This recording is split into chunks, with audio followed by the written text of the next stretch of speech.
എല്ലാവർക്കും നമസ്കാരം. പുതിയൊരു വീഡിയോയിലേക്ക് എല്ലാവർക്കും സ്വാഗതം. ഞാനിന്ന് നിങ്ങളുമായിട്ട് പങ്കുവയ്ക്കുന്നത് നമ്മൾ റെയിൽവേയുടെ പാഴ്സൽ സർവീസ് ഉപയോഗിച്ച് എങ്ങനെ ബൈക്ക് പാഴ്സൽ ചെയ്യാം എന്നുള്ളതാണ്.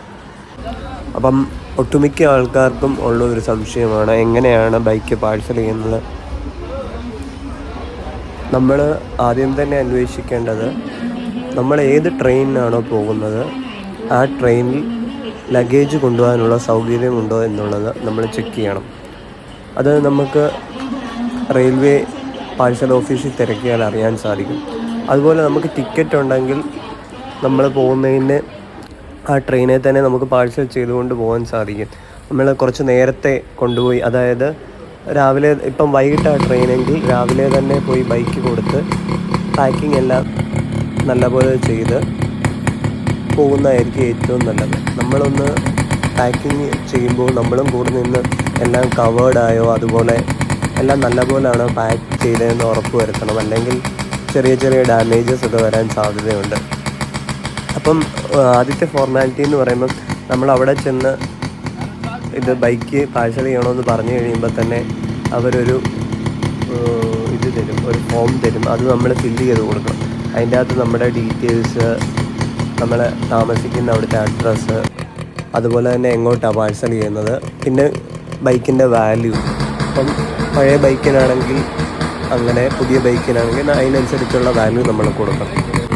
വാല്യൂ കൊടുത്തു കഴിയുമ്പോഴത്തേക്കിനും പിന്നെ അതിനൊരു അവിടുത്തെ നമ്മളെ ഒരു ആൾക്കാർ സഹായിക്കാനുണ്ടായിരിക്കും. എന്തെങ്കിലും സംശയം ഉണ്ടെങ്കിൽ അവരോട് ചോദിച്ചാൽ അവർ പറഞ്ഞു തരും.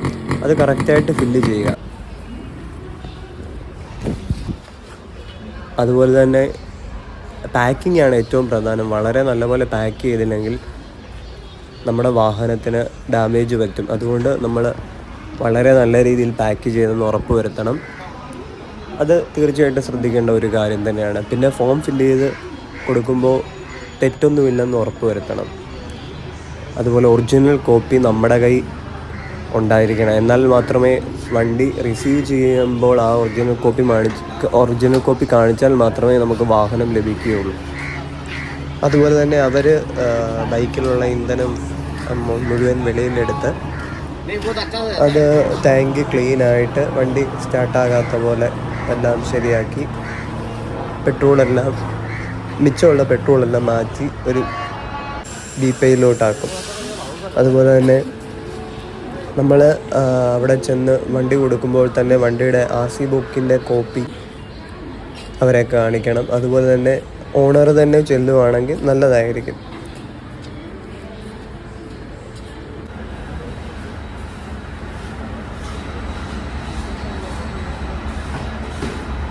പാക്കിങ് വളരെയധികം നല്ല രീതിയിൽ ചെയ്യാൻ ഏറ്റവും അധികം ശ്രദ്ധിക്കണം. കാരണം നമുക്ക് ഡാമേജ് വരാനുള്ള സാധ്യത വളരെയധികം കൂടുതലാണ്. കാരണം ട്രെയിനിൽ ഇങ്ങനെ ജെർക്കിംഗ് ഒക്കെ വരുമ്പോഴത്തേക്കിനും ഡാമേജ് ഉണ്ടാകുവാനുള്ള സാധ്യത ഉണ്ട്. അതുകൊണ്ട് നമ്മൾ ഉറപ്പ് വരുത്തണം. എന്നിട്ട് അവരോട് പറയുകയും ചെയ്യണം നല്ല രീതിയിൽ പാക്ക് ചെയ്തു എന്നുള്ള കാര്യം ഉറപ്പ് വരുത്തണം. പിന്നെ നമ്മൾ ശ്രദ്ധിക്കേണ്ട കാര്യം എന്താണെന്ന് വെച്ചാൽ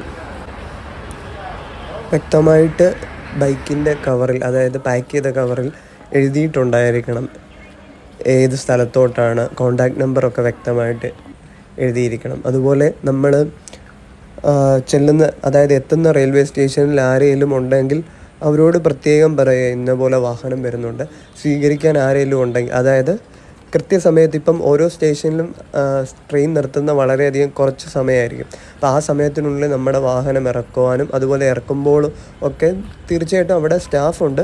നമ്മളൊന്ന് ജസ്റ്റ് ഒന്ന് അവരോട് പറഞ്ഞ് ജസ്റ്റ് ഒന്ന് നല്ല രീതിയിൽ തന്നെ അവരെല്ലാം ചെയ്തു തരും. അപ്പം നമ്മൾ ശ്രദ്ധിക്കുക. ഇത്രയും നേരം വീഡിയോ കണ്ടുകൊണ്ടിരുന്ന എല്ലാവർക്കും നന്ദി. Thank you.